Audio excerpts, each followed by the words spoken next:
Do you believe in skinwalkers? Such a simple question, but one I'm tired of hearing. The first time I was asked was at a house party, just a few months after I came back. Before that I'd been gone a while, off the radar. A bad breakup will do that to you, especially when it was the only love you've ever known. She and I had been together since high school. Together for everything. After graduation we moved in together. We had plans, and at least back then, I thought we had a future. But then, she ended it and I disappeared. Literally. I cut everyone off. Deleted socials. Stopped answering texts. I moved across the state and vanished into some town I don't even remember the name of anymore. For nearly a year I barely ate. I didn't sleep. It was like I'd stopped existing. But eventually, I came back. And that's when it started. It was simple, at first. At the party, a friend I hadn't seen since I had left just turned to me, unprompted, and casual as could be said it to me. "Hey Brandon, do you believe in skinwalkers?" Of course at the time I didn't think anything of it. We'd all been drinking and supernatural conversations had always been big in my circle of friends.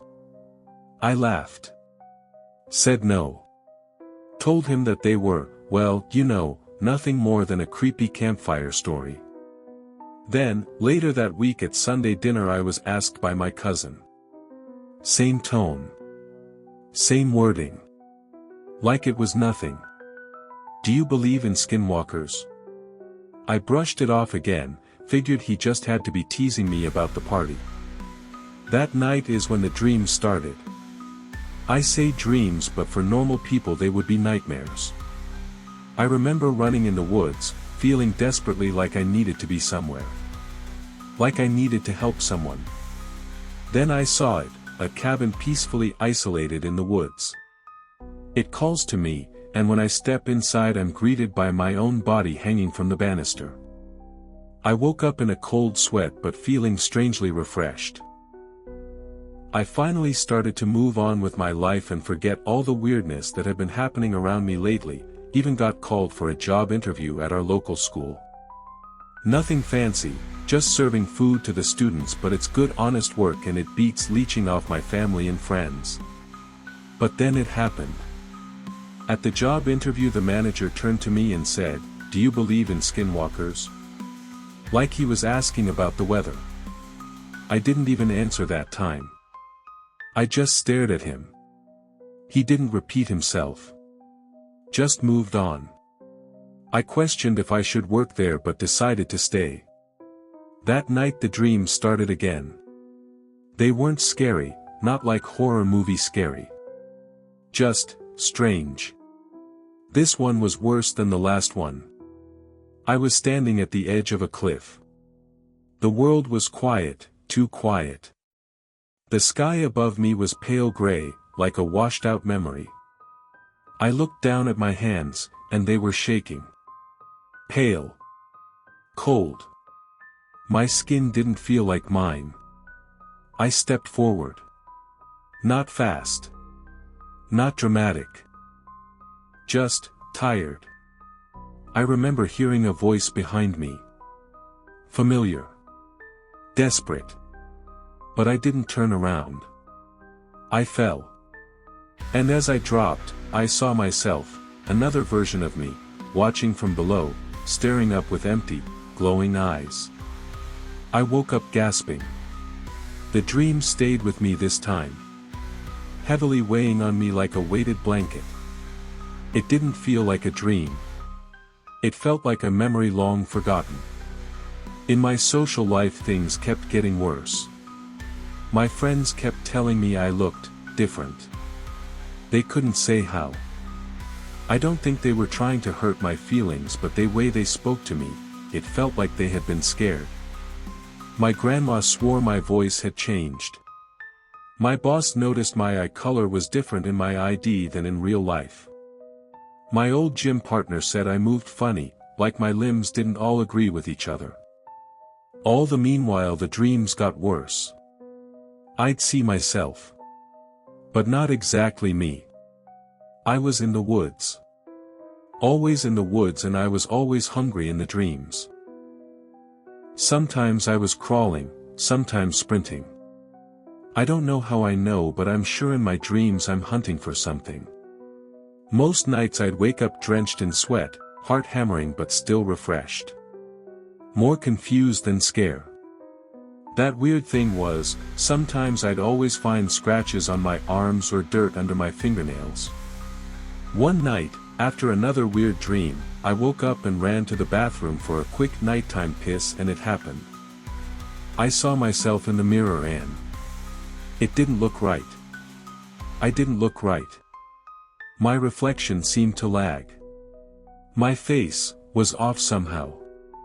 My eyes wrong. Like they were a different color for a second. I blinked and it was fine. But that wasn't the last time it happened. During all this there was always one person who listened to me, and who I knew I could talk to. It was my brother, my adopted brother, who always cared for me.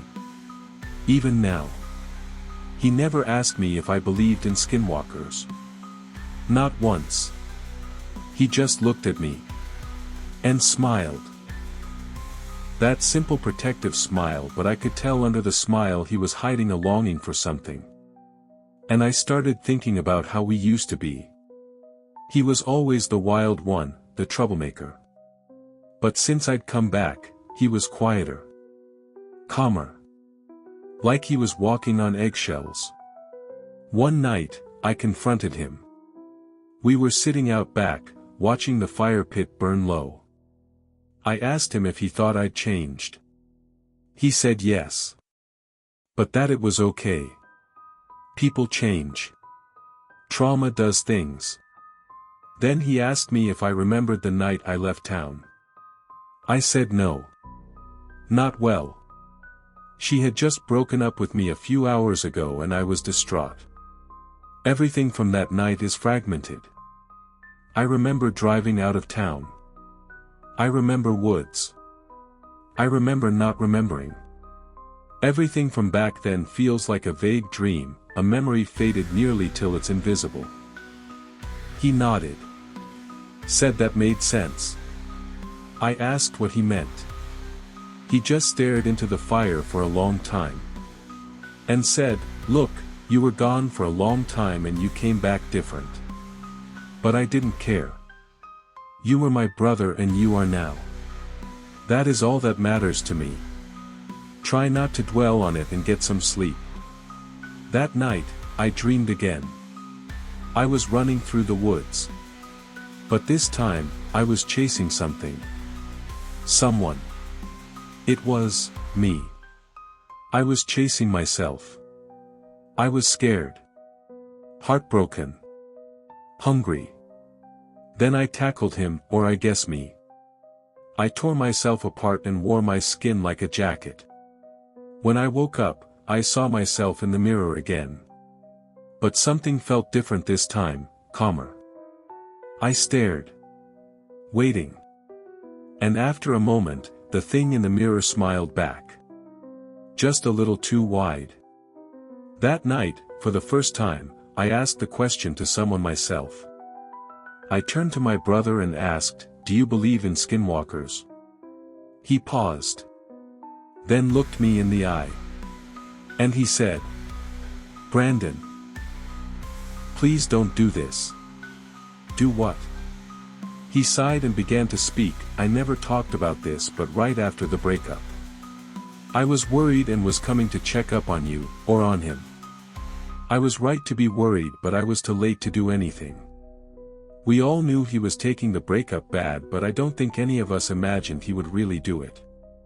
Then I found him, cold and lifeless. I tried so hard to get help, but when I finally got back with the police and an ambulance, your body was gone. People thought I was crazy, and then you showed back up again a few weeks later. Just, standing on the porch. Like nothing had happened.